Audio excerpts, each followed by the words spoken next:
Welcome back to our YouTube channel. ಇವತ್ತಿನ recipe ಬಂದು ಮೇಕೆ ಕಾಲಿನ ಸೂಪು. ಈ ಸೂಪ್ನ ಒಂದು ಸಲ ನೀವು ಮನೇಲೇ ಮಾಡಿ ಟ್ರೈ ಮಾಡಿ.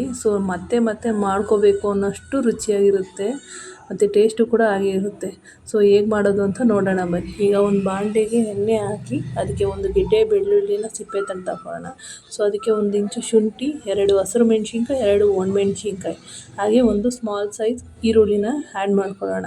ಇದಕ್ಕೆ 2 ಲವಂಗ, ಒಂದು ಚಿಕ್ಕ ಪೀಸ್ ಚಕ್ಕೆನ ಸೇರಿಸ್ಕೊಳ್ಳೋಣ, 1 ಸ್ಪೂನ್ ಧನಿಯಾ, ಹಾಗೆ ಅರ್ಧ ಸ್ಪೂನ್ ಜೀರಿಗೆ, 1 ಸ್ಪೂನ್ ಮೆಣಸು. ನೋಡಿ ನಿಮಗೆ ಖಾರ ಎಷ್ಟು ಬೇಕು ಅಂತ ನೋಡಿ ಹಾಕೊಳ್ಳೋಣ. ನಾವು ಹಲವು ಮೆಣಸಿನ್ಕಾಯಿ ಮತ್ತು ಹಸಿರು ಮೆಣಸಿನ್ಕಾಯಿನ ಸೇರಿಸಿರೋದ್ರಿಂದ ಕಾಳು ಮೆಣಸನ್ನ ನೀವು ನೋಡಿಕೊಂಡು ಹಾಕ್ಕೊಳ್ಳಿ.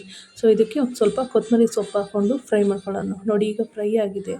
ಅದನ್ನು ತಣ್ಣಗಾಗೋಕ್ಕೆ ಬಿಟ್ಟು ಈಗ ಒಂದು ಕುಕ್ಕರಿಗೆ ಎಣ್ಣೆ ಹಾಕಿ ಅದಕ್ಕೆ ಎಣ್ಣೆ ಕಾದ ನಂತರ ಒಂದು ಸ್ಮಾಲ್ ಸೈಜ್ ಈರುಳ್ಳಿನ ಆ್ಯಡ್ ಮಾಡ್ಕೊತಾ ಇದ್ದೀವಿ. ಈರುಳ್ಳಿನ ನಾವು ಆಲ್ರೆಡಿ ಮಸಾಲೆಗೆ ಹಾಕಿರೋದ್ರಿಂದ ಇದಕ್ಕೆ ಒಂದು ಚಿಕ್ಕ ಈರುಳ್ಳಿ ಆದರೆ ಸಾಕಾಗುತ್ತೆ. ನೋಡಿ ಈಗ ಈರುಳ್ಳಿ ಫ್ರೈ ಆದ ನಂತರ ನಾವು ತೊಳೆದಿಟ್ಕೊಂಡಿರೋಂಥ ಕಾಳನ್ನ ಆ್ಯಡ್ ಮಾಡಿಕೊಂಡು ಫ್ರೈ ಮಾಡ್ಕೊಳ್ಳೋಣ. ಇದಕ್ಕೆ ಅರಿಶಿನ ಮತ್ತು ಉಪ್ಪನ್ನ ಸೇರಿಸ್ಕೊಳ್ಳೋಣ. ನೀವು ಒಂದು ಸಲ ಟ್ರೈ ಮಾಡಿ ನೋಡಿ, ಖಂಡಿತವಾಗ್ಲೂ ವಾರಕ್ಕೊಂದ್ಸಲ ನೀವೇ ಮಾಡ್ಕೊಂಡು ಕುಡಿತೀರಾ, ಅಷ್ಟು ಚೆನ್ನಾಗಿರುತ್ತೆ. ಫ್ರೈ ಮಾಡ್ಕೊಂಡಿರೋಂಥ ಮಸಾಲೆನ ನಾವು ರುಬ್ಕೊಬರೋಣ. ನೋಡಿ ಈಗ ಇದು ಕಾಲು ಫ್ರೈ ಆಗಿದೆ. ಈ ಕಾಲು ಫ್ರೈ ಆಗಿರೋದಕ್ಕೆ ಮಸಾಲಾನ ಆ್ಯಡ್ ಮಾಡ್ಕೊಳ್ಳೋಣ.